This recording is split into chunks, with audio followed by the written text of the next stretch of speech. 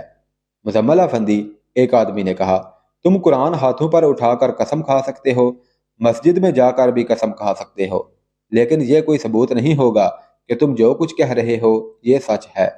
میں تمہیں ایک بات بتا دوں، اگر تم نے بھاگنے کی کوشش کی تو زندہ نہیں رہو گے۔ دنیا کے کسی بھی گوشے میں چلے جاؤ گے، تمہیں قتل کرنے کے لیے ہمارا ایک آدمی وہاں پہنچ جائے گا۔ اگر تم اسلام کے ساتھ مخلص اور دیانتدار ہو تو ہمارے پاس رہو۔ اب چونکہ ہم نے ایک دوسرے کو اپنا اپنا راز دے دیا ہے، اس لیے یہ بھی بتا دو کہ تمہیں یہاں کس نے بھیجا ہے۔ سلطان ملک شاہ کے وزیر نظام الملک نے مزمل نے صحیح بات بتا دی۔ انہوں نے ہی کہا تھا کہ خلجان جا کر احمد اوزال کا گھر پوچھ لینا اور اسے بتانا کہ تمہیں ہم نے بھیجا ہے، پھر اسے بتانا کہ تم کیوں آئے ہو، وہ تمہارا ساتھ دے گا۔ بن عابد نے تمہیں بتایا ہوگا کہ احمد اوزال قابل اعتماد نہیں ہے۔ اس آدمی نے کہا، اگر یہ تمہیں پکڑوا دے گا تو ہم حیران نہیں ہوں گے۔ ہمیں بن عابد کے لیے ایک ساتھی کی ضرورت تھی۔ ہم تو کہتے ہیں کہ اللہ نے ہماری مدد کی ہے کہ تمہیں بھیج دیا ہے، اور یہ بھی اللہ کی ہی مدد ہے کہ تم ہمیں مل گئے اور ہم نے تمہیں احمد اوزال سے بچا لیا۔ اور تم ایک بات ضرور سوچو گے کہ ہم میں سے کوئی بن عابد کے ساتھ کیوں نہیں گیا۔ یہ تو میں ضرور پوچھوں گا، مزمل نے کہا۔ جواب پر غور کرو مزمل، اس آدمی نے کہا۔ اگر ہم بن عابد کے ساتھ چلے گئے تو پیچھے ہمارے محاذ کو چلانے والا کوئی نہیں رہے گا۔ ہمارے محاذ میں کچھ آدمی اور بھی ہیں، لیکن وہ اتنے بڑے خطرے میں جانے کے قابل نہیں، اور وہ جانے سے ڈرتے بھی ہیں۔ میں ڈرنے والوں میں سے نہیں ہوں، مزمل نے کہا، لیکن میں یہ یقین کس طرح کروں کہ تم لوگ مجھے دھوکہ نہیں دے رہے؟ یہی سوال ہم تم سے پوچھنا چاہتے ہیں، اس آدمی نے کہا۔ ہم کس طرح اعتبار کر سکتے ہیں کہ تم ہمیں دھوکہ نہیں دو گے؟ اس مسئلے پر باتیں شروع ہوئیں تو مزمل افندی کو یقین آ گیا کہ یہ لوگ قابل اعتماد ہیں، اور اس نے انہیں یقین دلا دیا کہ وہ بھی قابل اعتماد ہے۔ اس کا اس نے یہ ثبوت پیش کیا کہ اپنا فیصلہ سنا دیا کہ وہ اب احمد اوزال کے پاس نہیں جائے گا۔ اس جماعت کا جو سردار بنا ہوا تھا، اس نے فیصلہ کیا کہ آج ہی رات بن عابد اور مزمل قلعہ الموت کو روانہ ہو جائیں۔ ہمارے دو آدمی وہاں بھی موجود ہیں مزمل، سردار نے کہا۔ بن عابد کو معلوم ہے وہ بڑی اچھی اور محفوظ پناہ ہے، تمہیں کسی بہروب کی بھی ضرورت نہیں۔ یہ خیال رکھنا کہ کوئی تم سے پوچھے کہ تم کون ہو تو کہنا میں امام کا شیدائی ہوں۔ کسی کے ساتھ حسن بن صبا کے خلاف کوئی بات نہ کرنا۔ قتل کس طرح کریں گے؟ مزمل نے پوچھا۔ یہ تم نے وہاں جا کر دیکھنا ہے، سردار نے کہا۔ ویسے اس تک پہنچنا بہت مشکل ہے، وہ لوگوں کے سامنے آتا ہے لیکن لوگوں کے درمیان یعنی قریب نہیں آتا۔ تم دونوں یوں کرنا کہ اس کے محافظوں تک پہنچ جانا اور رو رو کر تڑپ تڑپ کر منت سماجت کرنا کہ تم امام کے ہاتھ چومنے کے لیے اصفہان سے آئے ہو۔ اگر تمہیں اجازت مل جائے تو خنجر تمہارے پاس ہوں گے۔ یہ سوچ لو کہ اسے تو قتل کر دو گے لیکن خود وہاں سے زندہ نہیں نکل سکو گے۔ دوسرا طریقہ یہ ہے کہ حسن بن صبا کبھی کبھی باہر نکلتا ہے، یہ تم نے دیکھنا ہے کہ اس پر کہاں سے تیر چلا سکتے ہو۔ اس صورت میں تمہیں بھاگ نکلنے کا موقع مل سکتا ہے۔ میرا مقصد اسے قتل کرنا ہے، مزمل نے کہا۔ بھاگ سکے تو بھاگ آئیں گے، ورنہ بھاگنا میرا مقصد نہیں۔ یہ ہوئی نا بات، بن عابد نے کہا۔ ایسا ساتھی مجھے کہاں مل سکتا تھا؟ سورج غروب ہو گیا تو احمد اوزال مزمل کا انتظار کرتے کرتے تھک گیا اور پریشان ہو گیا۔ اس نے مزمل سے بھی کہا تھا کہ غروب آفتاب سے پہلے واپس آ جائے۔ وہ وہاں اجنبی تھا، کہیں گھر کا راستہ نہ بھول گیا ہو۔ احمد اوزال کو یہ بھی خطرہ نظر آ رہا تھا کہ مزمل جاسوسی کی اونچ نیچ اور خطروں سے بالکل ہی واقف نہیں تھا، کسی باطنی کے جال میں نہ آ گیا ہو۔ احمد اوزال گھر سے نکلا اور گلیوں میں گھومنے پھرنے لگا، بازار بھی چھان مارا، واپس گھر آیا۔ مزمل واپس نہیں آیا تھا۔ احمد اوزال اپنے ایک ساتھی کے گھر گیا اور اسے مزمل کے متعلق بتایا۔ یہ شخص بھی سلجوکیوں کا جاسوس تھا۔ یہ تمہاری غلطی ہے، اس کے ساتھی نے کہا۔ تم نے یہ آدمی مجھے دکھایا ہی نہیں، میں اسے کہاں ڈھونڈ سکتا ہوں؟ کل شام ہی مرو سے آیا تھا، احمد اوزال نے کہا۔ میں نے آج رات اسے تمہارے پاس لانا تھا۔ وہ بچہ تو نہیں کہ راستہ بھول گیا ہوگا، اس آدمی نے کہا۔ تم جانتے ہو خلجان حسن بن صبا کے ان آدمیوں سے بھرا پڑا ہے جو مخالفوں کی تلاش میں رہتے ہیں۔ وہ اتنے ماہر ہیں کہ اجنبی کا چہرہ دیکھ کر بتا دیتے ہیں کہ یہ شخص مشکوک ہے۔ مجھے تو یہی نظر آ رہا ہے کہ ہمارا یہ مہمان اسی جال میں آ گیا ہے۔ اصل خطرہ یہ ہے کہ وہ تمہاری نشاندہی کر دے گا۔